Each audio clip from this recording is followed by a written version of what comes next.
involved in a probate right now and it already feels stressful, there's a good chance that one of these mistakes is quietly making things harder and more expensive than they need to be.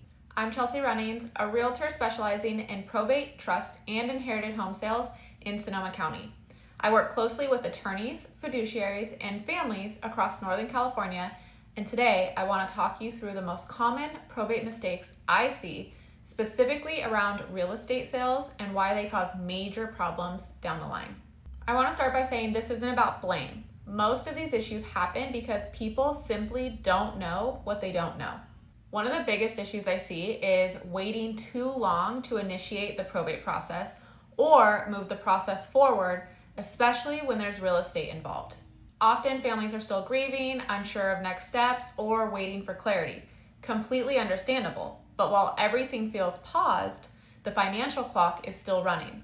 By the time I get involved, I often discover that there's back owed and non-paid HOA dues, missed mortgage payments, lapsed insurance, and property taxes that have continued accruing, and sometimes a pending foreclosure because of this.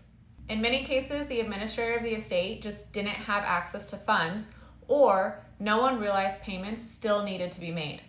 Unfortunately, lenders and HOAs and the tax man don't pause because this is a probate. Another common problem is waiting too long to sell the house. People often want to wait until things settle or hope that the market will improve, but during that waiting period, carrying costs pile up, deferred maintenance worsens, vacancy risks arise, and the estate's net value shrinks. I'm often brought in when the situation has already become urgent instead of strategic.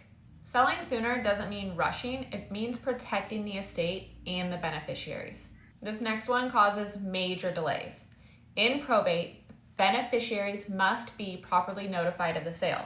That includes listing the property, accepting an offer, and moving forward towards the close of escrow. If a property is listed or an offer is accepted without proper beneficiary notice, we cannot move forward to the close of escrow.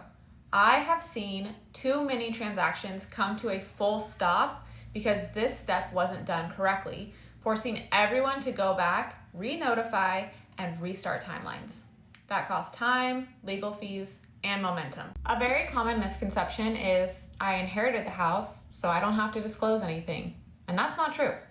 Even in probate, sellers are required to disclose what they do know, even when disclosures are more limited.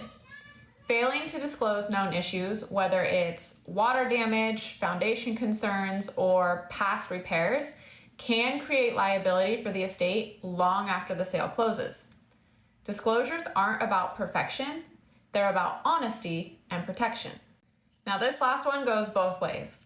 Some estates don't maintain the property at all, which leads to deterioration, safety hazards, and reduced value. Others go too far, renovating kitchens, replacing flooring, or making cosmetic upgrades that don't increase the net return. Over improving can actually waste estate funds, delay the sale, and create unnecessary liability. Again, the goal is not perfection. It's preserving value and minimizing risk. Probate real estate is not the same as a traditional sale. The rules are different, the timelines are different, and the consequences of mistakes are much higher. Most of the problems I see could be avoided with early guidance and the right strategy. If you're an executor, administrator, beneficiary, or a professional involved in a probate or inherited home sale, and you want to avoid these issues before they escalate, I'm happy to help. You can reach out directly. All my contact information is in the description below, or visit my website, chelsearunnings.com, or look in the description below for probate-specific resources. And if this video was helpful, check out the rest of the videos in this playlist, and feel free to like, subscribe, or share it with someone who might know. I'll see you in the next one.